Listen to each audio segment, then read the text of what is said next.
Só desligar a telinha.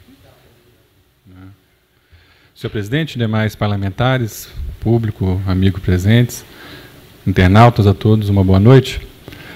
Eu quero começar falando sobre as datas, né, que a gente comemorou ontem e hoje, nesse alvoroço todo das eleições, a gente acaba deixando passar, e são datas importantes porque remetem a reflexões que devem ser feitas. Eu me refiro a ontem, né, que foi o Dia do Servidor Público, e o servidor público que é tão importante no nosso país, no nosso estado, na nossa cidade, mas que muitas vezes não tem o devido reconhecimento, né? O reconhecimento salarial, o reconhecimento de respeito.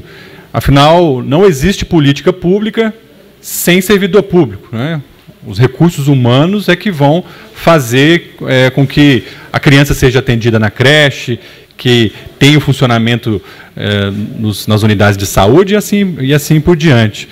E, especialmente nesse momento, né, onde tem aí uma proposta de reforma da Previdência, já vou falar, né, sobre as pautas que eu tenho, eventualmente, acordo com as outras que eu não tenho, mas adianto que esse é um problema para o Brasil resolver, porque uma coisa é fazer a reforma da Previdência, outra coisa é que reforma da Previdência será feita, né? Porque a reforma que está pautada no Congresso Nacional é aquela que atribui à classe média, ao pequeno trabalhador, aos funcionários públicos, a culpa pelo problema, e é de lá que eles vão querer tirar o dinheiro para cobrir o buraco, né? O assim chamado buraco da Previdência Social brasileira. Previdência essa que nós sabemos, inclusive, que tem um buraco, porque mais de 40% dos nossos recursos são para pagamento de juros, amortizações de uma dívida aí mal organizada, mal feita, que inclusive a gente não sabe a real existência dela. E também de grandes empresas, gigantes, inclusive grandes bancos, que têm recursos bilionários e que vão lá e simplesmente não pagam, né? Fazem o refis, depois não pagam o refis e dá o rombo na Previdência Social brasileira. E aí agora a dona Maria, o seu Zé, né, o pequeno, médio trabalhador urbano, rural, a classe média, que vai ter que pagar esse rombo. E absolutamente não tem acordo, né? Deixo aqui a minha homenagem aos servidores públicos, especialmente aos 3.000 aqui da nossa cidade. A outra data é o Dia do Livro, Dia Nacional do Livro, que a gente comemora hoje, e que remete à necessidade da gente ler mais, refletir mais sobre a literatura, sobre a história do mundo, sobre a história brasileira, né? Tão vilipendiada, tão distorcida, tão detonada, né? As pessoas usam a seu bel prazer coisas que são absurdas, né? Entre elas a ditadura militar, né? Que é preciso falar porque, enfim, foi falado para o bem e para o mal, alguns falaram corretamente, mas efetivamente as pessoas precisam conhecer que o nosso país passou por um momento de pelo menos 2 décadas, onde prendiam pessoas, estupravam pessoas, torturavam pessoas e perseguiam pessoas que pensavam diferente. E eu deixo aqui muito claro o meu pensamento, seja de esquerda, seja de centro, seja de direita, qualquer ditadura deve ser combatida. E eu não estou aqui falando indireta, não, eu estou falando muito diretamente. Todos nós devemos defender a democracia. Não se trata do partido XYZ, né? E todos que fazem provocações, seja de qual força política for, eu acho que tem que baixar a bola, né? E eu falo isso muito sinceramente, para que a gente defenda o nosso país, né, de eventuais riscos à democracia. Eu acho que a democracia, da mesma forma que a saúde é um valor, que a educação é um valor, que a cultura é um valor, a democracia é um valor inalienável. Eu não abro mão e vou continuar a defendendo. Então, né, deixo aqui a nossa reflexão sobre o Dia do Livro, na necessidade de nós conhecermos melhor a nossa história e na necessidade, não deixando de aproveitar o ensejo com os membros do governo que estão aqui, os outros que nos ouvem, para que a Biblioteca Municipal seja aberta, tenha funcionários adequados, número adequado de funcionários, né, que seja aqui na região central, onde as pessoas possam acessar, os moradores dos bairros aqui da circunvizinhança, as escolas, os estudantes, ou pessoas que estudam em universidades que precisam acessar algum livro, que possam descer aqui no centro e pegar, né? E eu defendo que, inclusive, seja descentralizado, né, que tenha uma boa biblioteca pública lá na região da Capela. Nós temos uma popular lá, que foi uma grande iniciativa do Adriano de Souza, mas é insuficiente, né? Nós precisamos de uma biblioteca pública boa funcionando lá na região da Capela e outra aqui na região central. Bom, por falar em livro, aproveito o ensejo, para falar um pouquinho mais da ideia do livro que eu acabei de escrever e que a gente vai lançar no dia 29 de novembro, né, que é um livro que é bastante interessante, porque ele vai resgatar aspectos da nossa história pouco ou nada conhecidos. A gente já começou a divulgar nas edições do Jornal de Vinhedo, começamos nesse final de semana e vai seguir aí até o final de março, né, já que 2 de abril é a data onde se tomou posse o primeiro prefeito e os primeiros vereadores da nossa cidade. E aí já tem uma primeira questão, né, que às vezes a cidade esquece.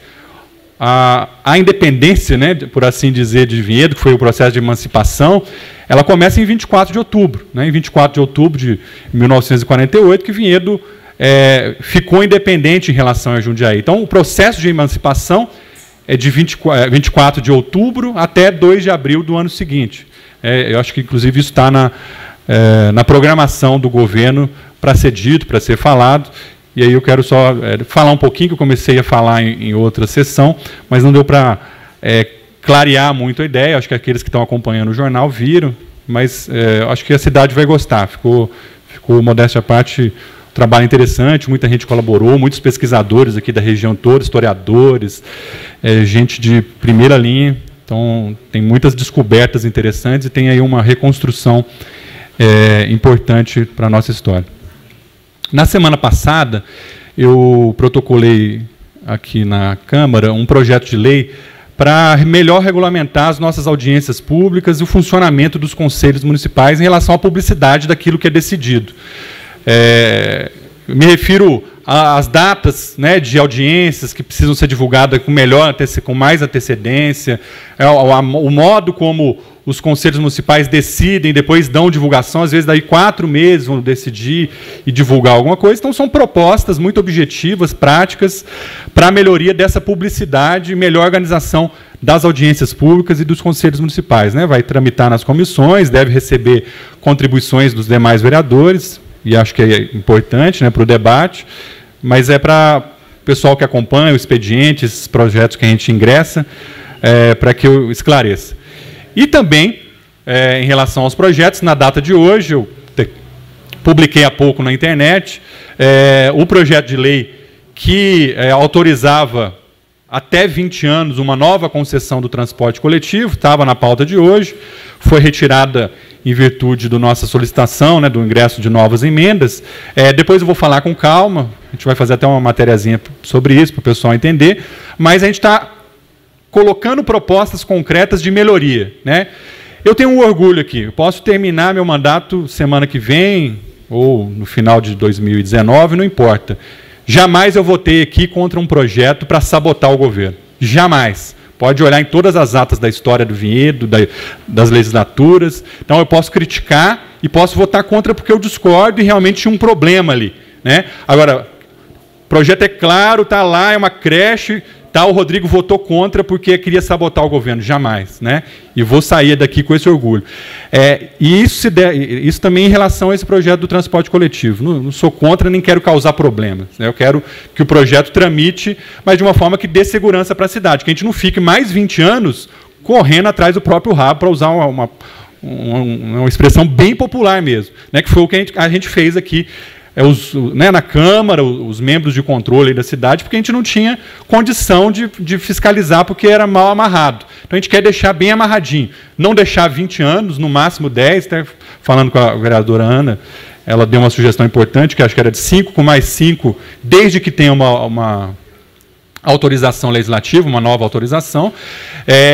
Mexemos em questão de contrapartidas, não que vai ter no edital questões que vão falar sobre o bilhete único. Não, está lá. Tem que garantir o bilhete único, o controle da bilhetagem eletrônica, o sistema de GPS, para que a gente saiba se os ônibus estão fazendo malandragem ou não estão fazendo malandragem, a garantia da acessibilidade para todos os ônibus, a garantia da qualidade e do cuidado, né, com os passageiros, inclusive o fato de ter que ter uma ouvidoria. Nós não temos até hoje uma ouvidoria da empresa concessionária na nossa cidade. Então, várias propostas que são propostas importantes, né, para a melhoria desse projeto. Bom, eu teria mais 2 temas, mas pelo menos eu preciso falar aqui sobre a questão das eleições, senão não vai dar tempo.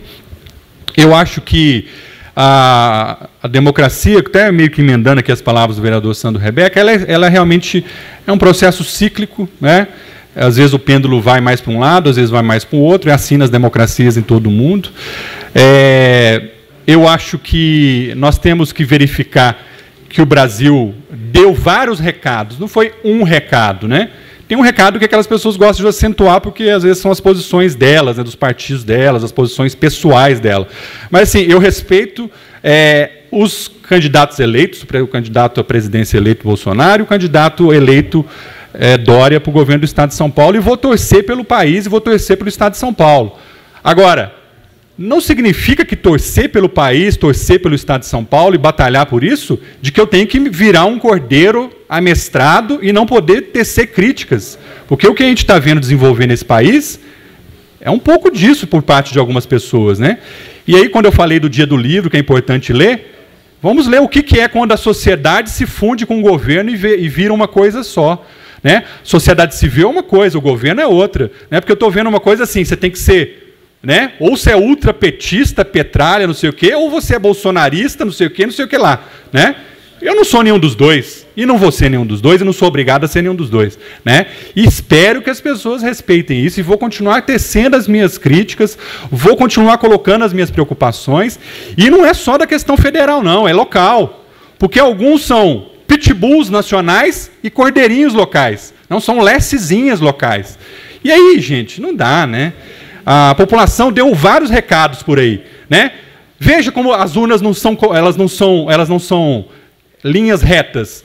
O PSB governa Campinas. Quem ganhou em Campinas? O PSDB. Quem governa a capital? O PSDB. Quem ganhou na capital? O PSB.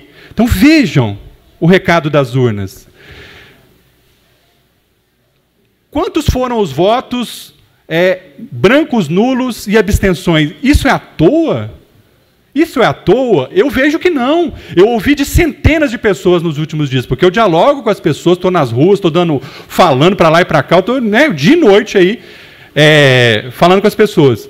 E muita gente falou, Rodrigo, eu não concordo com nenhum dos dois, eu sou eles não, eu não sou nenhum nem outro, e vou anular, não vou ir às urnas.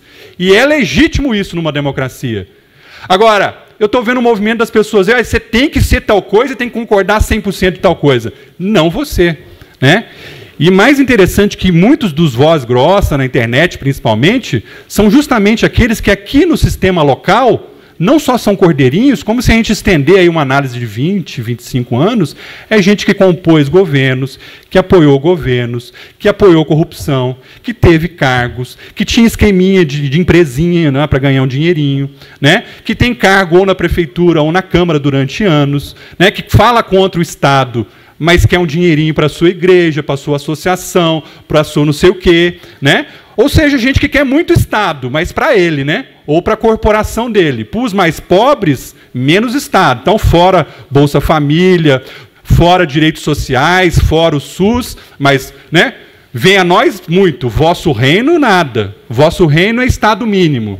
Vem a nós, né? Dinheiro, cargo, esqueminha. Gente, a população deu vários recados. Eu acho que a gente tem que se respeitar, nós temos que construir um país para todos. Eu respeito super. Está aqui um cara que eu dialogo sempre, Santana, né, não tem nenhum problema. Nunca me agrediu na internet, já colocou considerações, pensa diferente.